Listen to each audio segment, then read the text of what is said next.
Hi everyone, आज का जो हमारा टॉपिक है वो है फोमाइट्स। तो फोमाइट्स क्या होते हैं? ये हमारे इनएनिमेट ऑब्जेक्ट्स होते हैं जो कैरी करते हैं और स्प्रेड कर सकते हैं डिजीज़ को या इन्फेक्टिशियस एजेंट्स को, जैसे कि वायरस, बैक्टीरिया और हमारा प्रोटोजोआ। इस टाइप से जो एजेंट्स होते हैं जो डिजीज़ कॉजिंग होते हैं वो। तो जो फोमाइट्स होते हैं उसके एग्जाम्पल है लाइक क्लोथ्स, यूटेंसिल्स, फर्नीचर्स, इन सब के थ्रू डिजीज स्प्रेड हो सकती है। वो हम आगे देखेंगे कैसे हो सकती है। Also called passive vector means इन्हें जब खुद को हो जाएगा, मतलब इनके ऊपर इन्फेक्टिशियस एजेंट आएगा, जैसे कि हमारे क्लोथ्स हो गए या फर्नीचर हो गया, इन्हें कोई परवाह नहीं है, इन्हें कोई फर्क नहीं पड़ेगा, इनको तो पता भी नहीं है क्या मैटर है, लेकिन ये बड़ी आसानी से दूसरे होस्ट को ट्रांसमिट कर सकते हैं और उसे डिजीज कॉज कर सकते हैं। कैसे? जैसे हम स्नीजिंग और कफिंग की एग्जांपल लेते हैं। जैसे अगर हम खांसते या छींकते हैं और हमने अपने हाथ को यूज़ किया खांसने और छींकने में, और उसी हाथ से हम गेट को टच कर रहे हैं या फ्रीज को टच कर रहे हैं पानी लेने के लिए, कुछ भी जैसे हम टच कर रहे हैं और किसी हेल्दी पर्सन ने उसे छुआ, अब हमें जुकाम था तो फिर अगर वो पर्सन वहाँ पे छुएगा तो उसको माइक्रोब्स ट्रांसमिट हो जाएंगे और उसे भी खांसी जुकाम हो जाते हैं। इसीलिए देखा नहीं, जब घर में किसी को कॉमन कोल्ड हो जाता है तो कितनी जल्दी फैलता है, बिकॉज ऑफ दिस रीजन। या फ्लशिंग द टॉयलेट्स हो सकता है, या फिर मोबाइल फ़ोन हो सकता है, या लाइट स्विचेस हो सकते हैं, डोर नोब्स हो सकते हैं। ये सारे एग्जाम्पल्स एक तरीके से देखा जाए तो हमारे हाथ की वजह से ही फैल रहे हैं, because of touching there and where. Okay.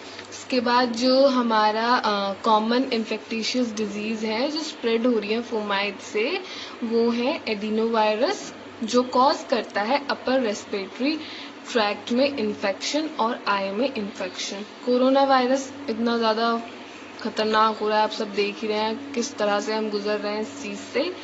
ये भी हमारा रेस्पिरेटरी इन्फेक्शन करता है, एनिमल्स में भी कर सकता है और ह्यूमंस में भी कर सकता है। कोरोना वायरस की भी एक बहुत बड़ी क्लास है, अब सबका अलग अलग मैटर होता है, बट इसकी जो ज़्यादातर सभी क्लासेस हैं वो कॉज फोमाइट्स के थ्रू ट्रांसमिट हो सकती हैं।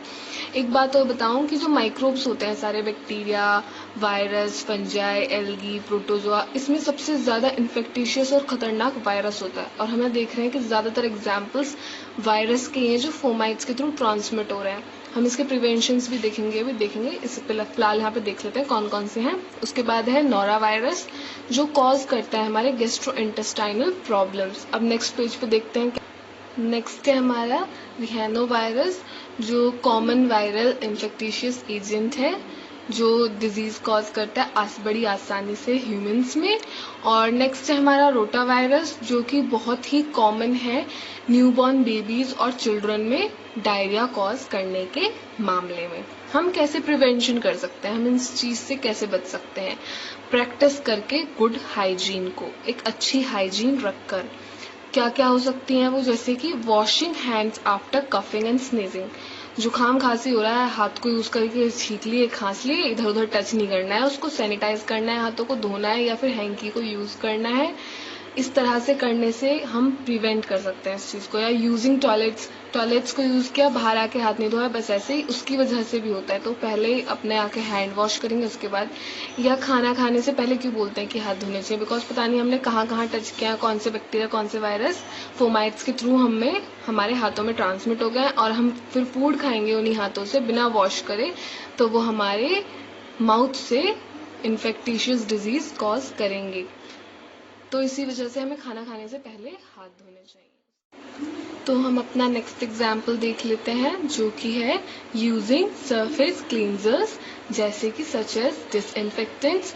और डिसइंफेक्टेंट्स का सबसे कॉमन एग्जाम्पल है क्लोरीन ब्लीच, जो कि बैक्टीरिया को मारने में हेल्प करता है, जैसे कि हमारा माइकोबैक्टीरियम ट्यूबरक्लोसिस, जो ट्यूबरक्लोसिस टीबी कॉज करता है।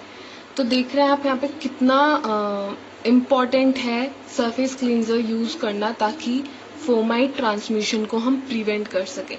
कितनी बड़ी बड़ी बीमारियों को हम यूज़ करके सरफेस क्लींजर को रोक सकते हैं, प्रिवेंट कर सकते हैं। आई होप आपको अच्छे से समझ आ गया होगा। अगर आपको किसी भी पॉइंट में कोई भी प्रॉब्लम है तो आप मेरे को कमेंट बॉक्स में कमेंट करके पूछ सकते हैं। Thank you everyone.